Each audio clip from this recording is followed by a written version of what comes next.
রাজধানীর সবজি বাজারে কিছুটা স্বস্তি ফিরতে শুরু করেছে। কমছে বেশিরভাগ সবজির দর, তবে ক্রেতাদের দাবি মৌসুমী সবজির দর এখনো কিছুটা চড়া। বরাবরের মতো দোকানীদের অজুহাত মাঠ পর্যায় থেকে যোগান কমের।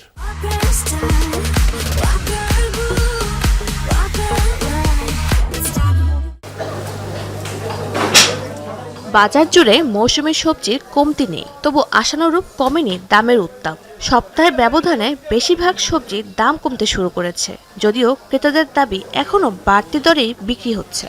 গাজর, শসা এগুলো তো কন্টিনিউয়াসলি কিনি, তো সেই হিসাবে অনেক বেশি, 40 টাকা 30 টাকা এরকম বেশি মনে হচ্ছে এই সপ্তাহে, বিশেষ করে সামর্থ্যের বাইরে, অনেক বাইরে।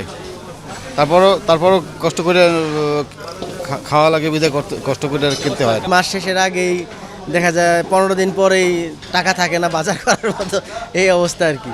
মাসের শুরুতে প্রতি কেজি বেগুনের দর ছিল 40 থেকে 50 টাকা, এখন বিক্রি হচ্ছে দ্বিগুণ দামে। 100 টাকা কেজিতে মিলছে শসা, টমেটো, 50 টাকায় মিলছে মাঝারি মানের ফুলকপি। লাউ কিনতে পকেট থেকে বেরিয়ে যাবে 80 টাকা। তবে লেবু ও কাঁচামরিচের দর কিছুটা ঊর্ধ্বমুখী। কিছু কিছু মালের দাম আছে একটু বাড়তি, যেরকম আনসিজন মাল, করলা, উস্তা, এগুলো আনসিজন মাল 160 থেকে 120 টাকা। আর অন্যান্য যেগুলো শীতের সবজি, আমেজ, এগুলো দাম কম। শীতকালীন সবজি যত পরিমাণ আসার কথা ছিল ততটা আসে না, খুব কম আসে, তার জন্য দামটা একটু বেশি। আরও এক দফা কমেছে পেঁয়াজ ও আলুর দাম। আদা, রসুন মিলছে 150 টাকা দরে। সবকিছু দাম স্বাভাবিক আছে। কোনো ইলেকশন অনুযায়ী অথবা সামনে শবে বরাত, রমজান উপলক্ষে আমরা এখনো কোনো মালের দাম বাড়তি পাই নাই। শাহজিন অন্তরা, যমুনা নিউজ, ঢাকা।